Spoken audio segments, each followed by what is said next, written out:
you probably heard me already say this, that most people are not. People have been, in this kind of market, most people are losing. So that's one positive, but obviously you want to get better. Um, let's dig into your trades here, and then we'll talk a little about what's gone on in the market.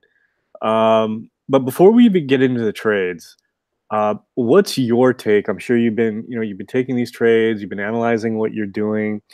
What have you come away with in terms of analyzing yourself and your trades? The biggest thing, I think I told you this last time, but there was like a switch that clicked in December, and I was trying to go long stocks, and then something happened. I said, "What am I doing? All the major indexes are below the 50. They're below the 9. Why am I trying to go long?" And that's like, so I said, just short anything. So I started shorting stocks, and like I got like 3 trades in a row. I won. Okay, so good. That was like a major eye opener for me. So what's your takeaway from that? Don't try to. I mean, you made the decision that you shouldn't have been long and you should have been shorting during that period, right? Right. What did you learn from that coming out of that? Don't fight the trend. If everything is below its moving averages, I should be shorting. Right. So it basically not only trend, but just the fact that how important the market is, right? Markets and sectors, and you probably found some great stocks, and they were setting up. You found setups that often will work, but the market is so powerful that even if you find a great stock, a great setup, your success rate's going to go way down if you're not factoring in these other things, right? So in essence, go what ahead. you're saying is you should, I mean, the stocks you pick could be great, but if you don't analyze the market first and then pick the stock, then right. There's just so many moving parts to being a good trader. And that's where a lot of people come in and they just have the wrong idea. They start looking for stocks, they start looking for setups, but it's so much more than that. It's, understanding what's going on with the market. And when we say going on with the market, it's not just trend. It's, we've talked about already market breadth, knowing if the market's oversold or overbought and where you should really be pushing it. Even if we see market breadth improving right now, but we have to factor in, okay, there's been a big bounce. We're a little bit oversold. Do I really want to be aggressive here? Then outside of that, there's other parts to put on, and that is, the risk. What's your risk analysis? And, you were at that group Bulls mentoring session. So, we talked a lot about that. Like, there's stocks here that I like, but I can't take them because it's just not a good risk profile, right? So you have to factor all these kind of things. There's so much that goes on to trading successfully. And that's good that you've come away with that, going through this period. And then the other thing you probably noticed through this period, you have to be able to adapt very quickly, right? If you take too long to figure these things out, when you're going to be trading things that you shouldn't be trading during this period, and you're not going to be on top of the new trend when you probably should have been. So if you'd adapted a little quicker, you wipe out those however many 3 or 4 trades there were, and then those are replaced with the things you should be doing, you would have gone from break even to being up significantly. So, but that's good. You experienced that, and now. Now going to so I just, just before jumping on here, you sent the link and I just took a quick look. I haven't had time to go through your trades yet.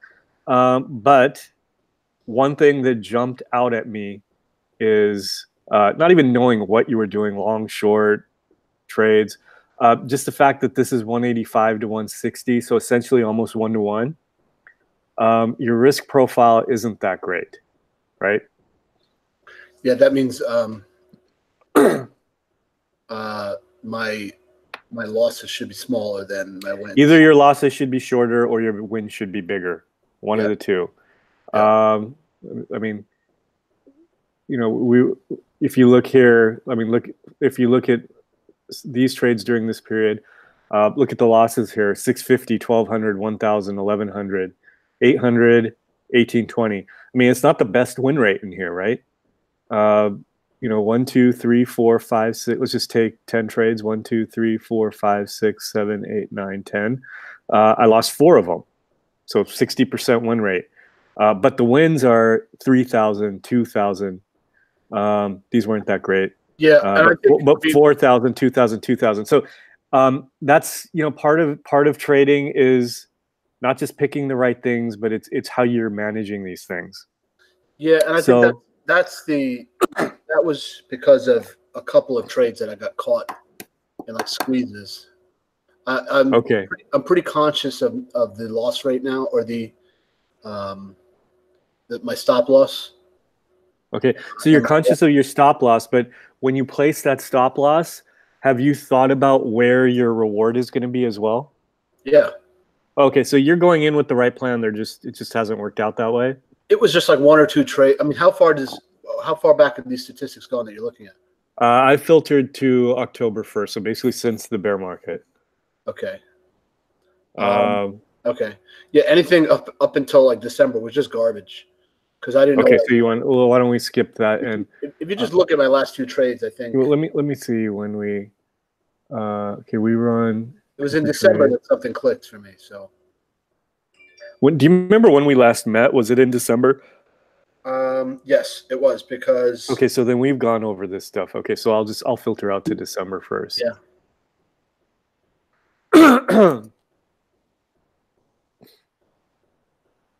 Okay, you're right. It improves starting December 1st. 263, 186. That's much better. Win rate, right where it should be. Anywhere between 45 and 60 is good. And you're at 57, so that's good. Okay, so since December, you have taken 7 trades.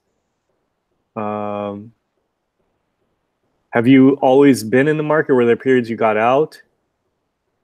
There were longer trades, so.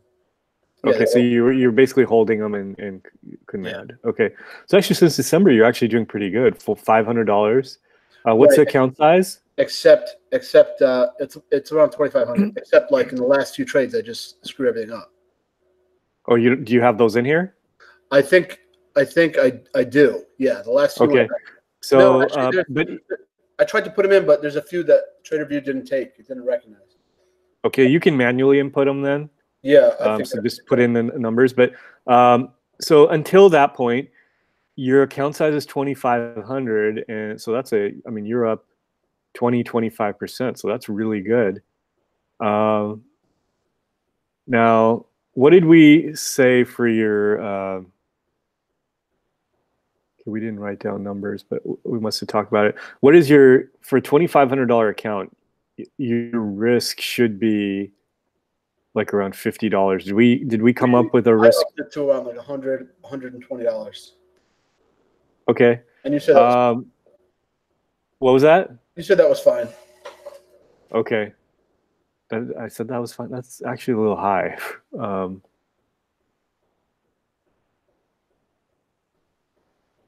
5% per trade. That's kind of high, but with a small account, sometimes you have to do that, especially to beat the fees and all that kind of stuff. Okay. So your risk is supposed to be 100. Then why is the average losing trade 186? Okay, so that I could explain. Like, you want to go through the trade?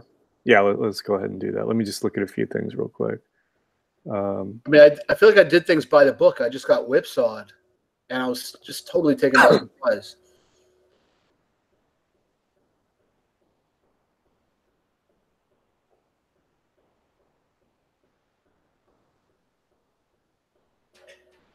All right, let's go back to December. Let me remember what was happening during that period, because we have to think about the market as well. So early December, okay, SPY was getting crushed, and then there's no SPY. Hopefully you took no longs here during this period. Just short. And then, okay, so Algin was opened on the 4th.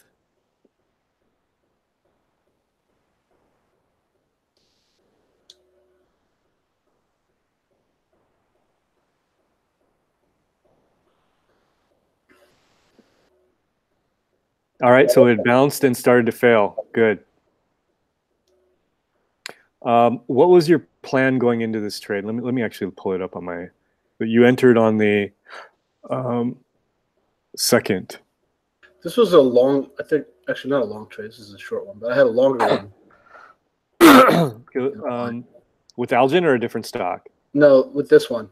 I had a long, I think I held it for like 10 days and I spent like 10 days. Okay, so specific to this one, you entered on the second. So this is January. That's January 2nd. I think go back further. You want to go to December trades? Okay. Oh, it's weird. I clicked on it here on December 4th, but it's giving me. All right, here. Okay, here we go. All right, so this was December 4th. That actually makes more sense because it was breaking down at that point. I think it closed below the 9, and I think I shorted that day. Okay, let's just forget about what happened. Let's just take a look at this is where your entry was, right? We know the market was in a good spot to be shorting, so that's good. That's exactly what you should be doing. So we don't need to go through it all, but you know the market analysis was telling us to short, right? Yeah. You got the signal here on this stock. It had done basically like a dead cat bounce, and it was already a weak stock that had gapped down. Yeah. Fails at the 9, so you short here.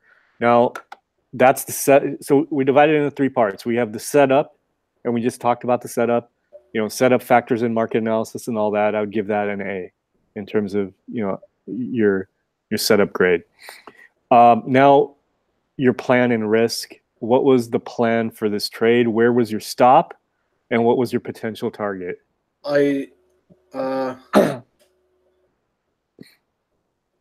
So I. Okay, you entered at 221. Right? I don't have all the information in front of me. I did it as I was doing the trade. But you entered right here. So where would you put your stop? I mean, I calculated there's 1 and 2 spots. Either you put it above the 9 or you put it above the candle here. I calculated $120, and that's where I put it. Okay, but to calculate it $120, you need to know where your stop is so you can position size accordingly. Or are you deciding your position then putting your stop on? I'm not following. Okay. So yes, so I'm deciding my position and then putting my stop. That's backwards. That's not how you want to do it. Okay. Okay. You don't come up with a position size and then say, okay, this is where I put my stop, because that might not be a logical place to put your stop. Okay, so you have to know this is where I'm entering, this is where I'm putting my stop. Now let me calculate what my position should be. Okay. Okay. Yeah. So for example, with this, you entered at 221. There are 2 logical spots where you can place your stop. You could place it above the 9 at say let's just say 230. So that'd be a 9 point stop. Or if you really wanted to go wide, you could put it above this range. I think 30 would be good. Okay. Okay. So now you know you're risking 9 points. So what was it? 100? You were willing to risk $150? Yeah, and I think. Yeah. So basically you could take around 150 shares to get that risk. Yeah. And you ended up taking. No, wait. I'm sorry. Wait, am I right? No, sorry, not 150. You could take around 15, and you took 18, which is pretty close to the same, maybe a little high. So I think you were right in line. 15, 18. How did you come up with 18? I don't remember. Okay. So that's what you want to be doing though. When you come up with your trading plan, you want to know, okay, my stop is here. It's a 9. Let's just say to make it easy, a 10-point stop. I can risk $150, so that means I can take, 15 shares, 10 shares, whatever the calculation would end up being. That's your stop part. Now you also have to be thinking, okay, my stop is 10 points. So that means I probably want to be able to win about 20 points on this thing, right? So your target should be around 200. And then you have to ask yourself, do I think the stock can hit 200? And that was the low of the range here was like 190. So 200 seems very doable, right? Yeah. Okay, so now that's your plan. 15 shares, 10-point loss, 20-point win. And let's see what ended up happening. You would have hit your target. Yeah, your target you would have hit way up here. And then you got out at 209. Why 209? I think I got scared out. What's that date? The 19th? If you go to the 19th, I think something happens. 19th was a big red day, still below the 9. 20th, you hit your, basically you would have hit your target on the 19th got down to 201 and the 20th got down to 200. So I think what happened was some reason I got scared out. Okay. And then I saw that I was still right. So I immediately got into another short because with the same characteristics to take the rest of my profit. I don't know if that makes sense to you. Yeah, it does. It's a trade. It's a flaw. And I've done it. And actually, you saw me do it a few days ago with the Brazil trade where I micromanaged it and got out before I said I was going to. It happens to everyone. I mean, you've seen it happen to me, but it's something we have to fight. And it's hard to do. We're watching all day. We see all these little things happen and you start thinking, oh, I'm going to give up my profit. But you have to be able to stick with these trades. I'll give you an example just so you can see how it plays out for everyone. I'm in oil right now, right? Yeah. I came so close. I mean, my finger was on the trigger today when the thing. I even told myself I'm going to get out if it goes down to 1230. When it hit 1260 today, I was like right there, and I just, I'm saying this stuff in my head. I'm not supposed to be doing this. What are you doing? But I still was like fighting what I know I'm supposed to be doing. And if I would have gave into that, it's sitting at 1340 now. That's for me. That's about $1,000 difference. Because I didn't micromanage it. So yeah, we got to fight these things, and it happens to everyone. So when you're doing this stuff, don't think, oh, it's just me, I'm an idiot or anything like that. It happens to everyone. We're all wired this way. So it's either the stop or your target. And yeah, you have to really, what you have to say to yourself is, I have this plan. Okay, the plan is 200, and there are some times where you do have to deviate, but you basically have to tell yourself, you know what, it has to be a really strong strategic reason. I mean, you have to be able to just talk to yourself and make a real argument for yourself. Okay, the setup has been violated now. Now I have to get out. News has come into the stock and that's changed the character of this trade. There has to be something really significant happening to get you out. It can't be, just this intraday, movement is just scaring me out, but nothing has really happened in terms of changing what the stock is doing. You'll always be shaken out of good trades and you'll never get those big wins if you do that. I mean, all those trades I showed you that were big wins, there were periods in those where I had to stick with some shaky periods in there where I felt like, okay, maybe this isn't going to work. But you have to stick through these things to get this big wins. Otherwise, you will just never get the big wins because it's really rare to get into a stock and it just goes easily to that big win.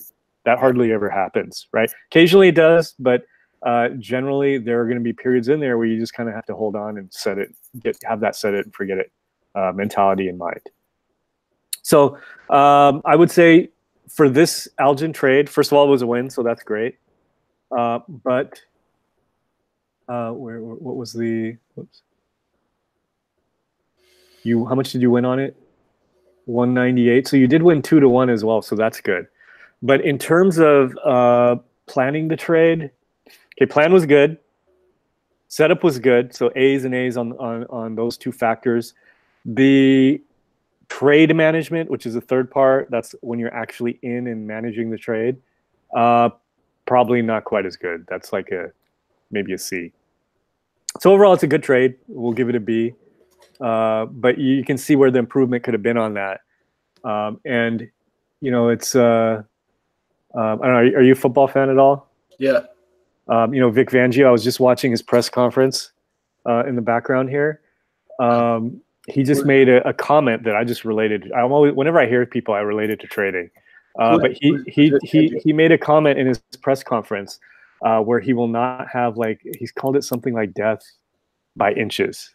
That's his big slogan, death by inches.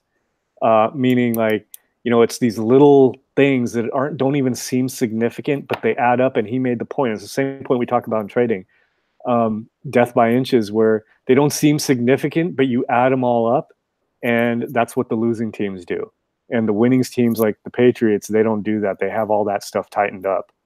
And it's the same thing with trading, death by inches, where it was a fantastic trade setup. You were in line with the market. You know what you're doing. That's obvious. It's just, and even we wouldn't know if we just look at it. Wow, it was a win. That's great. But there is this little death by inches thing, in the sense that if you would have played it the way it should have been played, instead of the $200 win, you end up with at another 150 to that. It would have been a $350 win, which is significant. And these things add up over time, right? Yeah. That little 150 mistake and another mistake and another mistake, when you add them all up, it's the difference between being a break-even trader and being a winning trader, or being a winning trader and being a trader who crushes it. So you got to clean up these little things. So I would keep a note in there. One of your notes right now is micromanagement, set it and forget it. And I would write down only deviate from your plan if there is something truly strategic that gets you out. Right. Okay, but good trade. I know I focus on the bad part of it just because we have to correct it, but it is a good trade. Okay, you closed out the Algin trade. That's the same one, right? Okay, this is what you were talking about. Then you flipped it to SQ. I got right into Square. Yeah, there's this other, and I know this happened to me when I had a small account, but there's this, because you're so limited, you can only basically take 1 or 2 positions at a time, right? That there is this kind of, you see everything else moving, and there always seems like there's something better, and there's this tendency to just jump back and forth to different things. And that I don't know if you've had that issue or not. Yeah. It used to happen to me all the time. And it's kind of like when you're on the freeway and you change lanes, you're like, wow, that lane keeps moving. I need to get in that lane. You get in that lane and the lane you were in looks better, right? And it's the same thing with trading. You have to, like, fight that thing where, I have to jump around. You basically just have to make that decision and stick with that trade. Unless, if you're holding it for like a month and nothing's happened, then there comes a point where you have to change it up. But you can't be doing the, just back and forth. Okay, let's look at SQ. Okay, good setup. Failing at the 9. This was a little later in the month. Exactly what we want to be doing. Now, the one thing I would say is the more money trade was earlier, but obviously you couldn't take it because you were in the other position, and it was essentially like the same setup. Yeah. So that's fine. But you entered it here. Now let's go over the plan again. And anytime we go over a trade, this is what we're doing. So you might want to have it ready when we go over trades. Okay, what was my plan? And but I think we'll know pretty easy because the 9 was right there. Your stop was probably right in there.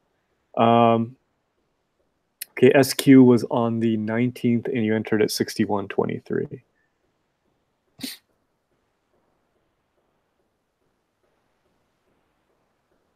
Okay, so it fails here, showing weakness, good setup. You entered at 20. Wait, is this right?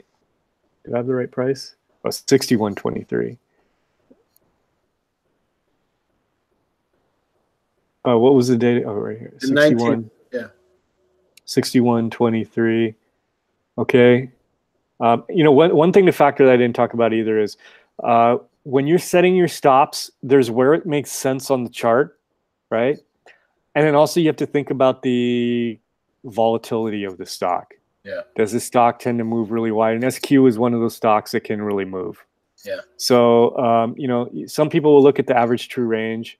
I just kind of eyeball it and kind of get a general idea. Okay, this thing, here on this day, it moved 59 to 64. That's a 5-point move, right?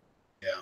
So this thing can be pretty volatile, and you hate to just get shaken out of a good trade just because the stop was too tight. So 61.23, it's a pretty volatile stop, and the intraday range was at 63. I'd probably give it another maybe a little bit, maybe let's say 63.50, and you entered. So basically about 2 points. So 2 points, you're willing to risk $100 per trade. That means you could take 100 shares of this, right? No. Is that right? No, I don't think so.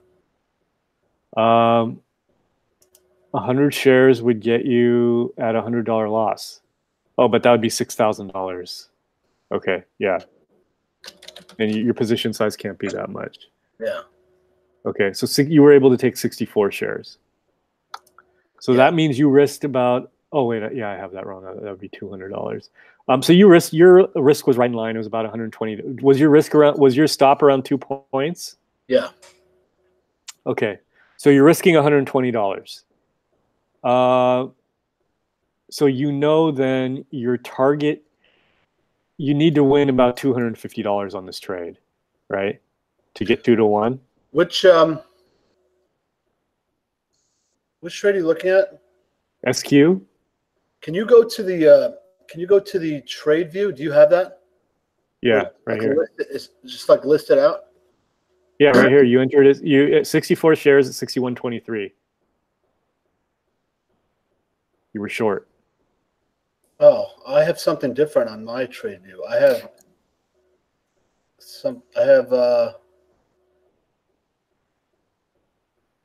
128 shares. Why would they do something like that? I don't understand. I think what that is, it's the combination of your exit and entry. Sorry. Okay.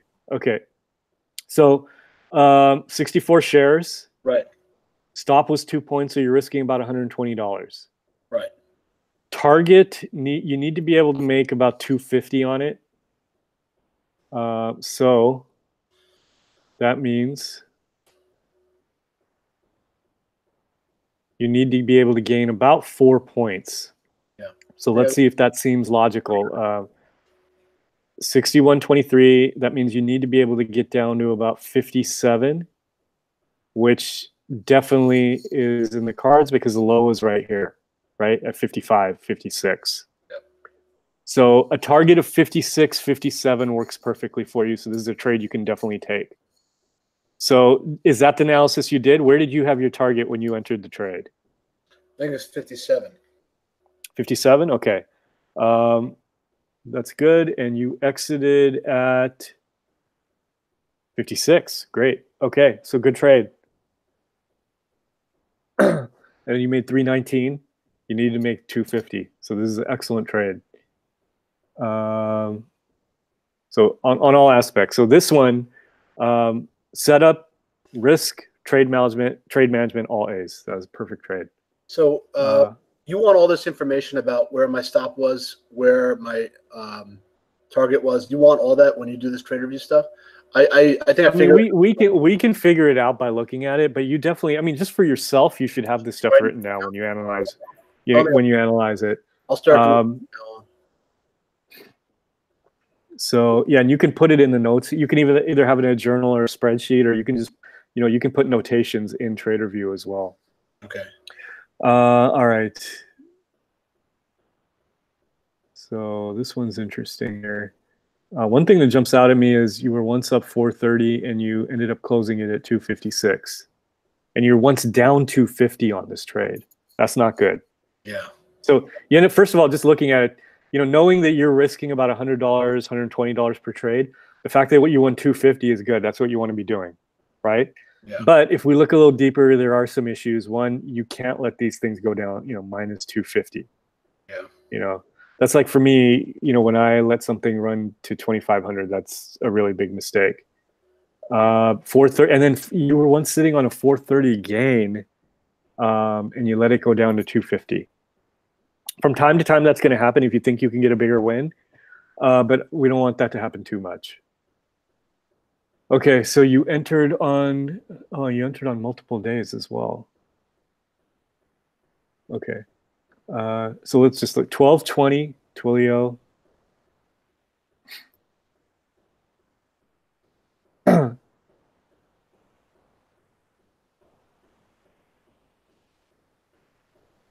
Okay, so first, this is going to sound a little counterintuitive because you won on this trade, and I'm probably going to say you shouldn't have taken it, which seems odd.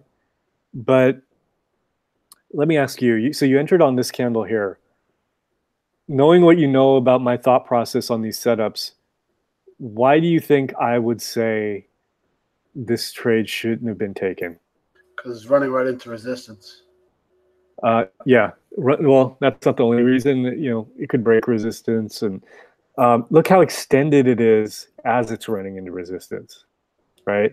Yeah. It had already moved from 100 down to this level without consolidating. You know, if it's moved 100 down to 80 but had consolidated and then breaks down, totally fine with it. Mm-hmm. But I don't like to enter something that's extended already. Okay. So, I mean, you won on it, but over time, I think this is not going to be a great way to trade. But that being said, let's just say you took it there. I think I went long on this. Yeah, I went long. Oh, that's okay. Okay. So okay, you held through this, and that's why you had that 250 loss. Okay, I was still thinking short side. First of all, let's see what the market was doing on 1220. It was bottoming, I think. No, it was extended to the downside, but hadn't bottomed yet. Right, hadn't bottomed, so I started looking at longs. Okay. I looked at RSI on the SPY. Okay. So when the market in a trending market that's trending hard, what can happen to stocks that are extended? They can get more extended.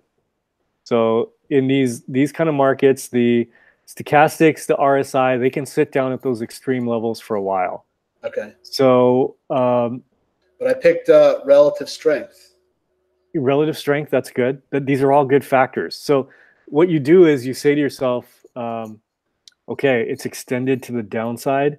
This is definitely on my watch to potentially take a long, right? But I'm not getting a signal, and that's what you've got to wait for, is the signal for entry. So let's look for first your market analysis. Are we seeing a signal here on the 20th? No. It's just being flushed to the downside. Signal, close above the 9. Just let's just keep watching here. Was there a signal on the 21st? No, that's ugly. It's still going down. No. Right? Okay, yeah. Are we seeing a show of strength? Something that reverses this. This is a signal here, a hammer like this. That's a signal. Right. This is a signal here where you get the piercing pattern and then the bounce confirmation. Right. Is that a signal? Yes. Perfect. Right there. This is a bullish engulfing type candle where you say, okay, now I can get in. I've got a signal at this point. Okay. So that's what you're looking for. And that's basically been the start of this run, right? Right. So if you look at what I've been doing, I was even more cautious than this, probably a little too cautious. I think part of it was I was going through the pneumonia and all that, and I was just not in my right mind. But I think I got out of my shorts somewhere in here because I thought, okay, we're extended now, right? Through this period here, I did not trade. So I waited through this. You took that long here. I mean, you ended up winning on it, but you risked way too much because you had to work through this, right? Yeah. The better thing is then you get on this day. I got in here. I waited for a little more confirmation. Mm-hmm. Or did I? I just that's why I took partials. I bought a little bit on each. Yeah. Yeah, my first long was 1227. Okay. Well, that's good. At least you protected yourself with partials. 1227. So this was my first. So I did trade through here. So okay. So I waited for this confirmation. But you see the difference here between entering there, and entering here. Yeah. Okay. So remember that when something is extended, that doesn't mean you're just going to jump in because as you can see here, it got way more extended, right? Mm-hmm. You know, it went here from 248 all the way down to 234. And that's the same thing with your stock, Twilio. So Twilio did the same thing right here. I bet you things were feeling really shaky for you down here when it was dropping all the way down to here, right? Yeah, I mean, Yeah, but I mean, think about it. At that point, you were down $250, which means you were down 10% on your account on one trade. yeah, That's too much. yeah. So um, the better entry would have been to enter in here, right? Yeah. So just remember that when you're trading these extended things. Whoops. So I don't like the entry, and then you kind of partialed into it, and then on the 26th, this is your good trade right here. On the 26th, you saw that the confirmation was made, and you added to it. Right now, you felt comfortable, right? Right. Okay, so I think these two were not good. This one was excellent, and then you got out on the 28th. Okay, and I know this wasn't your plan. So when you entered here at 79.35,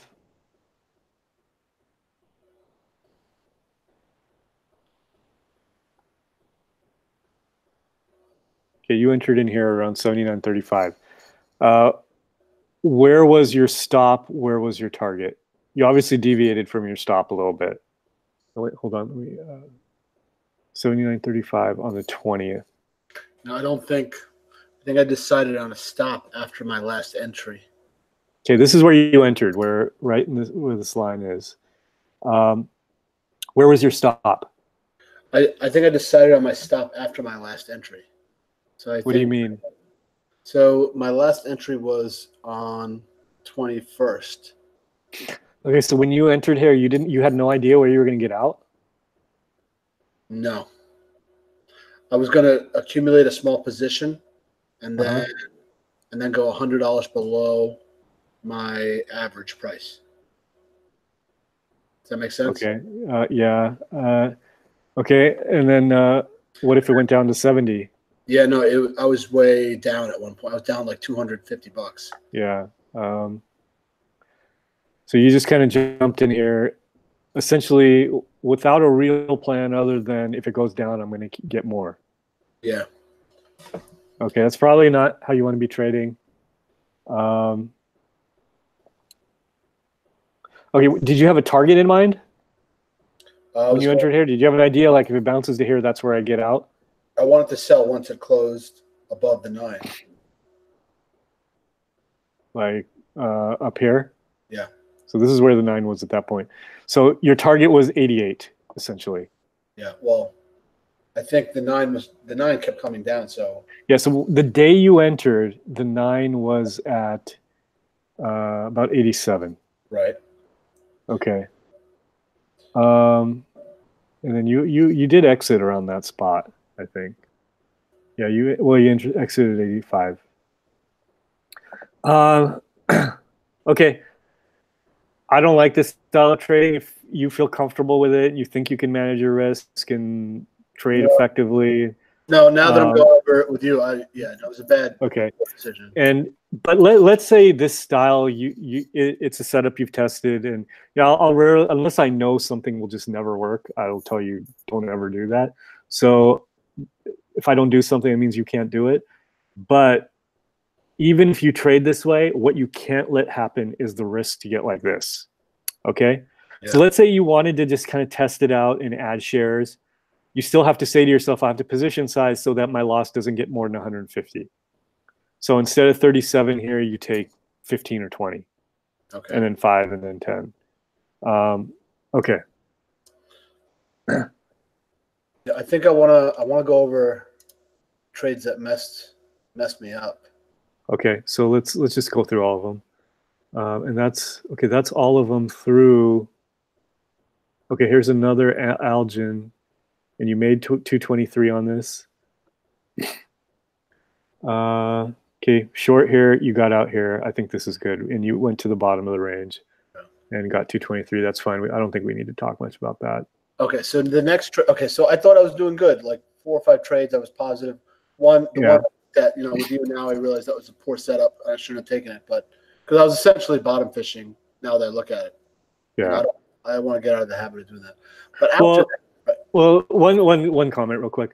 Um, Playing bottoms is fine. It's just the way you play it, essentially. Like, wait for the confirmation. That's it. But So but I did have a plan for that.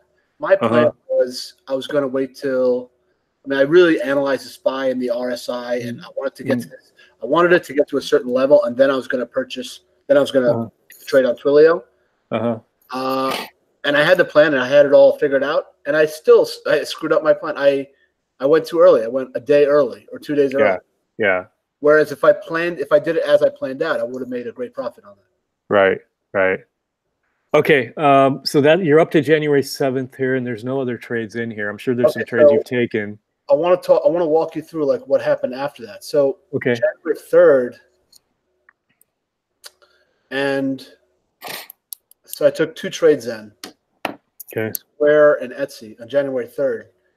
And I got really whipsawed on it. So I was following the plan. The S&P and all the other indexes are the Qs are under the 9. Uh-huh. So short, right? And then the next day I got whipsawed. That was the day when all the Fed managers came on TV. Yeah. And the market just squeezed everyone out, and I just got like murdered on that day. Okay. You see the markets under the 9 that day? Do you listen to how long have you been a member of the report? Through our whole mentoring period, or did you join later? No, I joined earlier. Okay. So do you listen to the videos? Yeah, every day. Okay. So what were we saying during this period here? I don't remember. Okay, we were saying the character of this bounce is a little different. Right. I remember you said that. I had no idea what that meant. Yeah. It meant, well, market breadth. We talked about it. Market breadth was improving. And the bounce was more powerful. And we were more extended to the downside already. So because of that, I and you should have had a little more of a long bias. But you went short here. And remember, I did add a hedge. But I kept my longs. I mean, I wouldn't short exclusively at that point, but I just hedged a little because like you were a little concerned, so was I. So you can see here with me on the 3rd, the day you shorted that, I added the SQQQ. But when I added the SQQ, I still had 3 or 4 longs on. So it wasn't just I was exclusively short. That was so confusing to me. The market was under the 9. Why were you going long? Because of our market breadth analysis. So the market internals. Yeah, the small caps were improving. Remember, we talked about this. I was seeing sectors improving. There were more sectors starting to do better than SPY was doing. So all the stuff in the market analysis was improving. Whereas these bounces here were very weak bounces. Not in terms of, they were strong in terms of price action. They were weak in terms of the market breadth we look at, or like you say, internals. Okay, but that doesn't mean you can't take a short. There's nothing wrong with that. I mean, it was technically setting up as a short. So taking a short is fine. And if you lose, no big deal. You lose $100. When you say you got murdered, that's a little concerning because that's sounds like you lost more. The day I put the short on, I was up 300. Uh-huh. And then the next day, I lost all 300 and then 200 on top of that. And I just like, yeah, that's too much. That's way too much. If you see, okay, maybe we're gonna make the next move down. You take like 1 shot, or maybe even 2 shots, and you're gonna lose at most $200. So you've made 300, you lose 200. But if you're increasing your risk and kind of making a big bet, that's probably not what you want to be doing. So from there, I think this is less an analysis issue because I don't really have a problem with you taking a short. It's more about your kind of just the way you're trading in general in terms of risk and managing things. Does that make sense? What do you mean? So my risk was off. Yeah, I mean, when you said you had that file, you were up like 300. That was through this period right in here, right? No, on the same day. So yeah, and then a couple of trades shouldn't wipe that out. But let's just go through what you were doing. Okay, Square, you decided to short here. Where did you enter? Um, I did it on. Okay, so it looks like I got in on the 28th. Oh, I don't know if this is the right trade. That can't be right. No.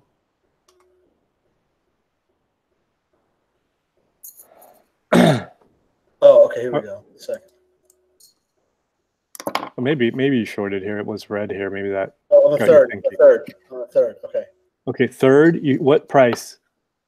I shorted 2 spots, 56.5 and 55.70. Okay, what was your position sizing? 86 shares. And where was your stop? I think I put it. I don't remember. I think I put it above the 9.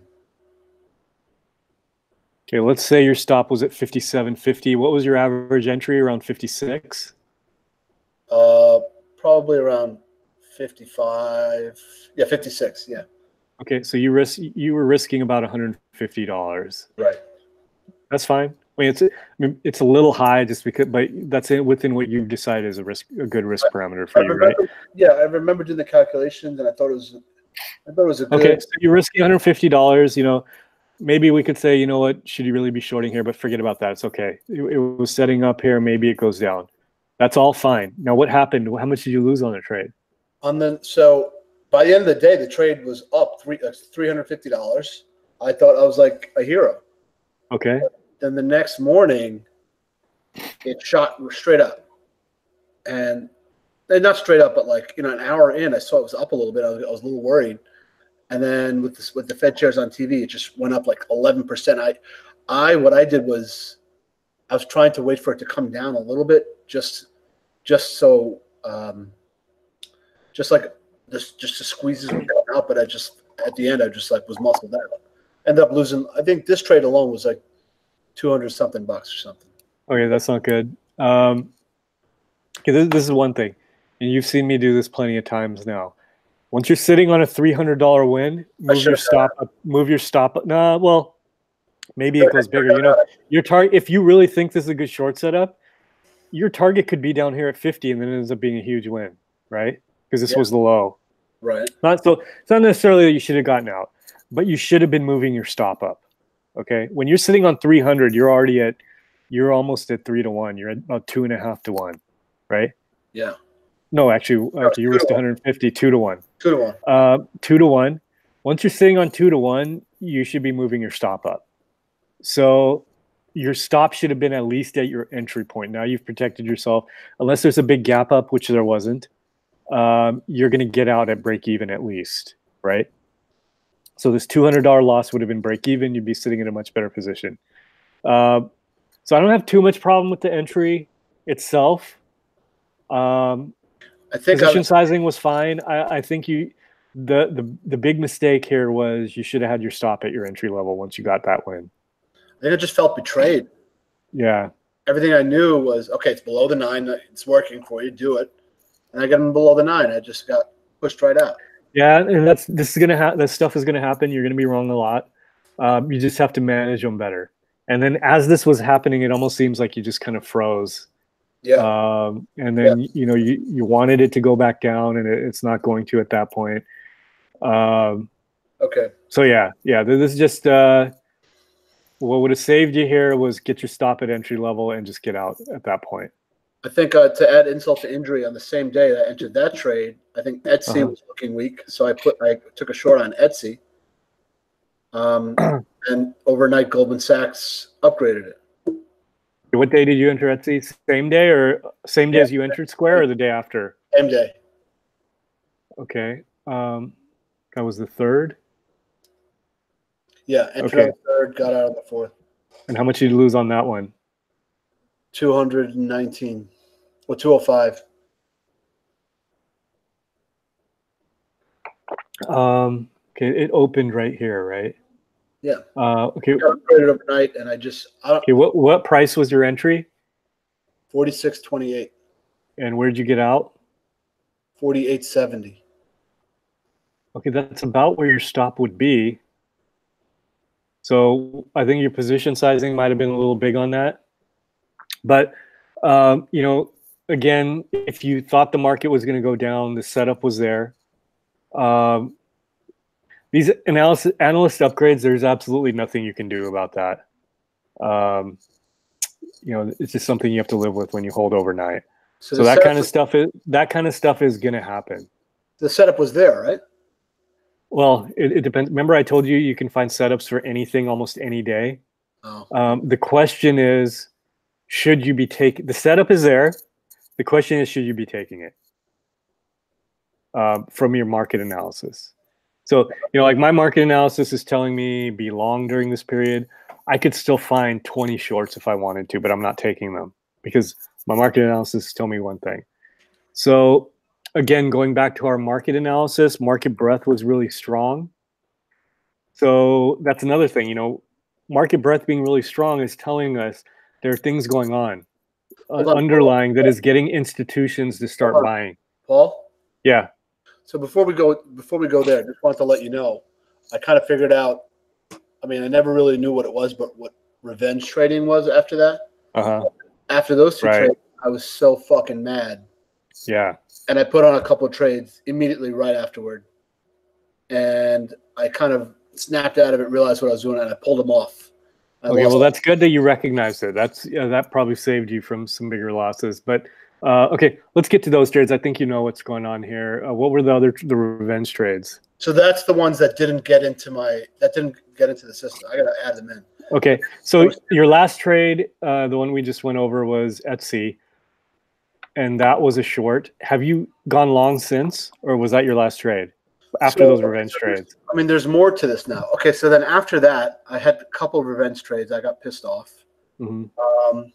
Okay, so then I took a break for like a day. I don't remember, but then I got into Roku short, and then that's when I IM'd you, I G-chatted you, and then you said you wouldn't take any shorts in this market, and then I freaked out. Yeah, I freaked out. I got into Roku after I had that massive run up. It went up 27%. And I put a short on. And then which day? I think that was the 7th. My trader view is not updated there. Okay, so it broke out on the. Can you see? You can see my screen, right? Yeah. Broke out on the 7th, and then 8th, and now it's consolidating. Was this earnings? It was early guidance. Okay, yeah, it's related to earnings. Yeah. So you want to hear a nightmare of a story? When you told me, I'm not blaming anything on you. I'm just saying, when you said you wouldn't short anything, the next morning I got out of Roku and I got into Nvidia because you were in Nvidia. And like the trade, like Roku went straight down. I would have profited on that. And I bought Nvidia at the high of the day, and it went straight. And it went straight down. So are you still in Nvidia? No, I got stopped out earlier today. How'd you get stopped out? Where's your stop? I bought it at 146 like a couple of days ago, and then it went down to $100, so I got out. Okay. So this is position sizing more than where you should be putting your stop, because your stop should be down here like at 135. Maybe 137. Right, I heard you say that. But yeah, I think and then your Roku, I mean, it's still consolidating to what looks like a long setup. But yeah, it would have went down. It went down the next day. I would have made 10%. Okay. Still not a good setup. And it went down here. It depends. I guess it depends how you're trading. If this is a really active, like almost like day trade, then you can be getting out here. Otherwise, this is not where you're looking to get out on a swing trade. This is just kind of the intraday volatility. So it seems like you're trading different time frames and strategies. More of like a frantic get into something trade. Okay. Are you in anything now? Yeah, I shorted Square today. Can you go over that with me? Just tell me what you think.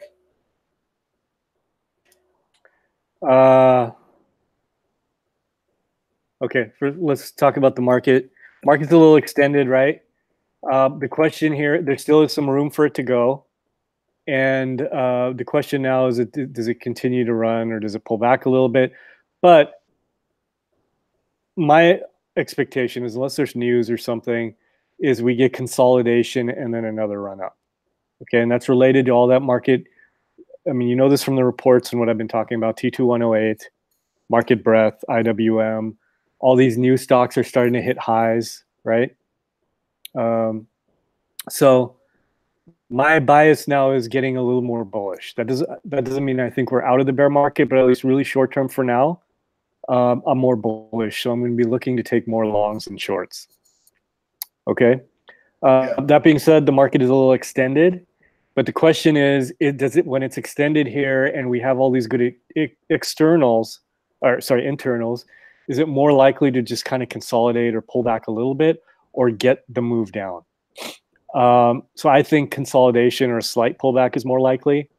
Obviously, if we broke the 9 here, then I would start looking to short. Okay. Yeah. So basically what I've laid out in the report.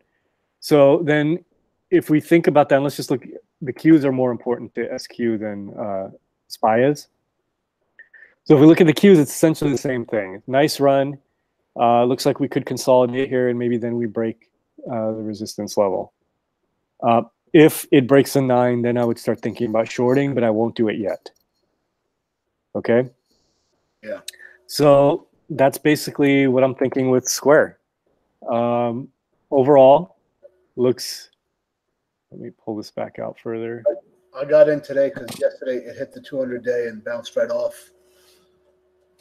And these are pretty insignificant moves. It's basically just, it's moved up to resistance. When it hits resistance, it's not likely to break through right away. There might be some consolidation. Now, this is different in character than this right here. This is where the market was still very poor and we expected failures and moves down. So like definitive failure, like immediately bounce off the 200. Right. Okay. So for me with Square, I wouldn't touch it as a short unless it really started showing failure here, which it's not doing. A little red candle like this is not showing failure. Okay. I need something telling me this is more than just going to be consolidating under the moving averages. So that being said, you know, I don't want you to get out and then, you know, it goes down. It's like, hey, Paul, you told me to get out.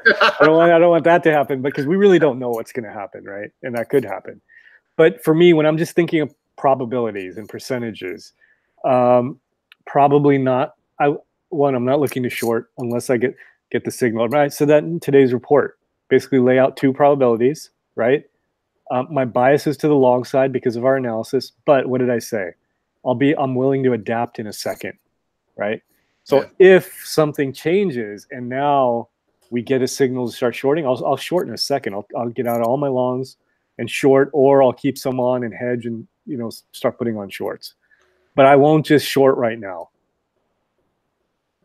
Okay. Yeah. So okay. So this is okay. So I'll probably end up getting out then. So yeah, I think there's a little bit of a disconnect in terms of your analysis, because I think you know the analysis, right? Yeah. There's a little bit of disconnect between your analysis and your execution.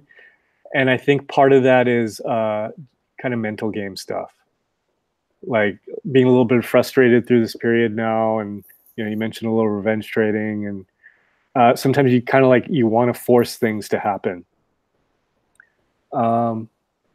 But, you know, at the end of the day, you're up and you're doing all right, and tough market to trade. But I think through this period, you know, ideally you'd be doing a little better. And I think some of that might just be mental game stuff.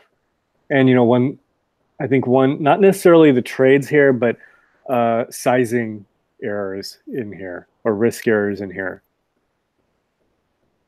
Okay. So you are.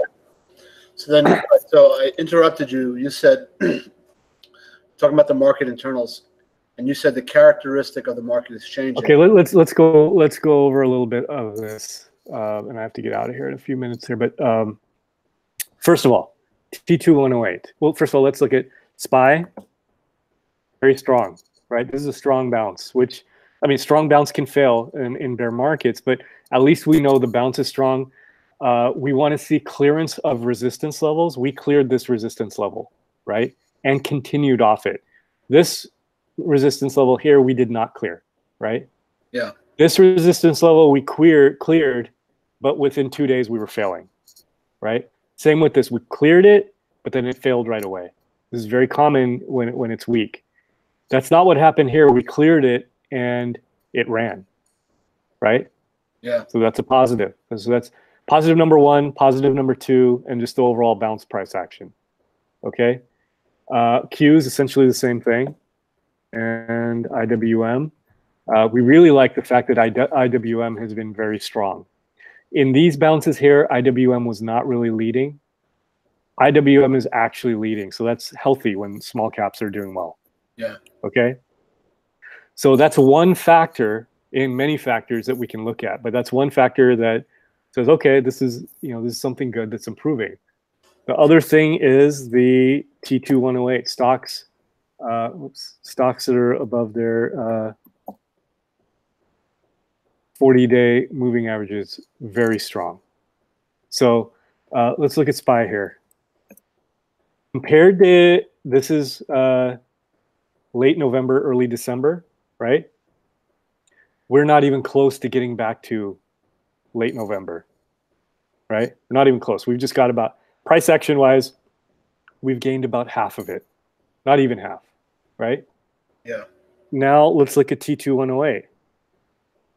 T2108 is already back at that level, right?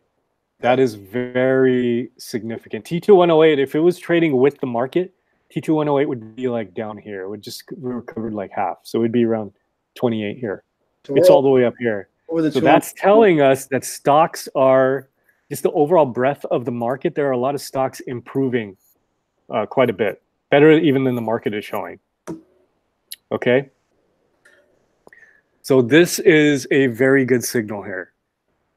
Then if we go into our watches, this is all stuff from, basically this is all stuff from our market analysis lesson. So go back and think about what we talked about there. But my own watch list, when I just look through stocks in my watch list, and I'll just pull up some of them that are doing really well, but Twilio is at all-time highs. This was when the big crash was started for us in October, and the market's way down here, and Twilio is way up here, right?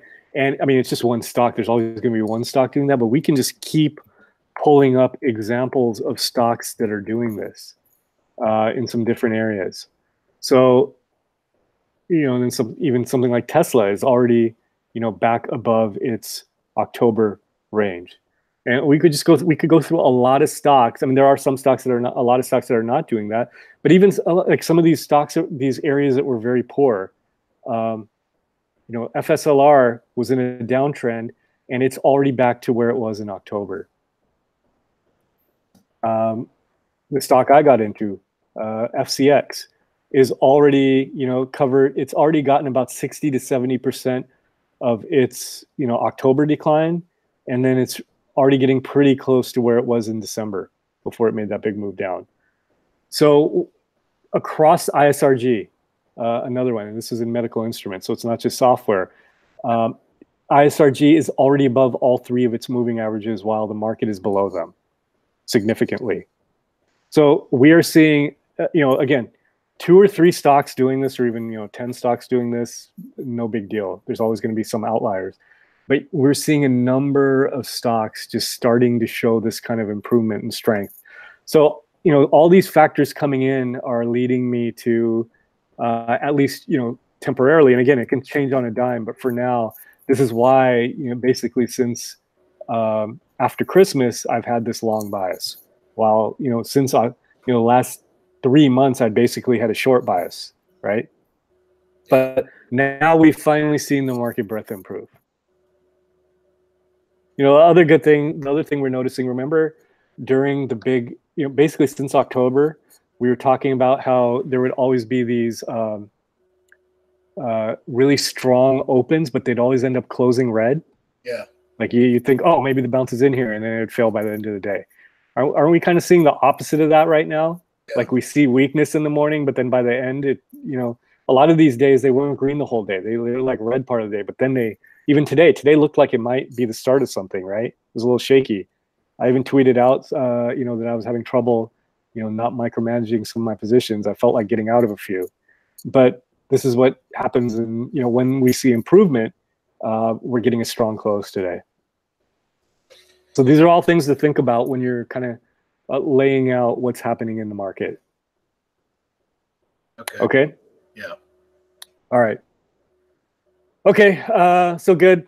Talked about a lot of stuff. Got into your trades. I think hopefully you have a better understanding of what's going on in the market now. Yeah. So you have a long bias. You wouldn't put any shorts on. You would look for a good long. Well, not right now, but again, it's not like we're in a booming, trending market over the last 2 years. I'm ready to have to flip it, but for now, and I also won't bet I've got 4 positions now. If I'm not going to add any more. I'm just sitting on my positions. Okay. So even if I see setups right now, I'm probably not going to take them. Okay. Okay, let's schedule our next session. Just out of curiosity, are you taking much larger positions than the ones you're putting on in the swing trades alert? I have multiple accounts, so I do a lot of things through different accounts. So do you predominantly swing trade or day trade? Both. I do a lot of both. My day trades are much bigger because you're not holding overnight.